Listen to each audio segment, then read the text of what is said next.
The Prime Minister issued a bleak warning that the UK may never leave the bloc if her exit plan is rejected next week. She warned MPs plotting to reject the withdrawal agreement again that Brexit belongs to the country, not them. Mrs May told Eurocrats it needs just one more push to secure the changes needed to get the deal over the line and keep Britain's departure on March 29 on track. But Brussels immediately responded by reissuing an offer that has already been rejected by the UK. EU chief negotiator Michel Barnier said Great Britain could walk away from backstop measures to prevent a hard Irish border, but Northern Ireland would still bound by the rules. Brexit Secretary Stephen Barclay said, "With a very real deadline looming, now is not the time to rerun old arguments. The UK has put forward clear new proposals. We now need to agree a balanced solution that can work for both sides." The Prime Minister warned that the UK may never leave the bloc if her exit plan is rejected.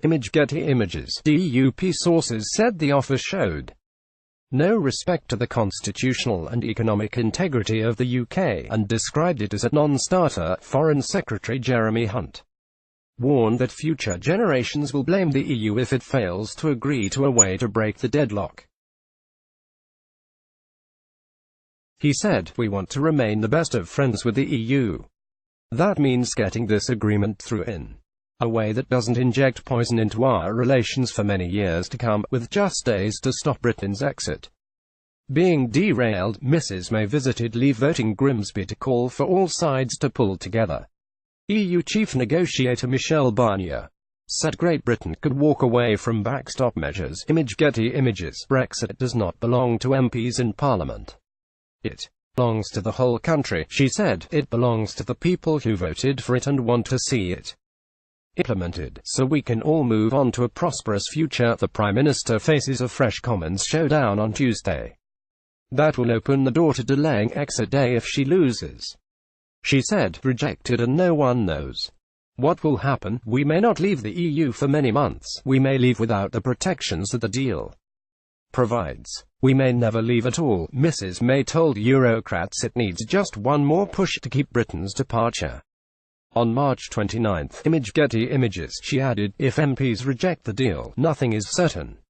We would be at a moment of crisis." Mrs May accused Labour leader Jeremy Corbyn of not being interested in finding a solution. Failing to agree the deal could mean a soft Brexit that allows free movement to continue or lead to a second referendum, she warned. But Tory Eurosceptics on Thursday night showed no sign of softening their opposition to the deal unless it is dramatically revised in the next 2 days. Former Cabinet Minister Priti Patel said it was the cause of real uncertainty, because it could leave the country indefinitely chained to EU rules. Brexit Secretary Stephen Barclay. Getty Images. She said, "The real uncertainty is the Prime Minister's deal. A vote for the current backstop would mean not knowing if we could ever leave it, being trapped permanently in a subordinate relationship to the EU. Discussions between officials will continue over the weekend, but Mrs May on Thursday had no plans to return to Brussels to sign off changes in the diary.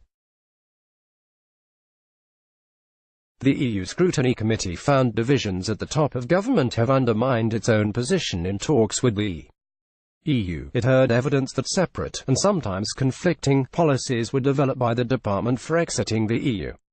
And 10 Downing Street. Former Cabinet Minister Priti Patel said the deal was the cause of real uncertainty. Getty Images. Mrs May has spoken to premiers in Bulgaria, Denmark and Portugal and will call other EU leaders in the coming days. Cabinet ministers, meanwhile, will be ringing round Tory Brexiteers tomorrow to call on them to support the deal.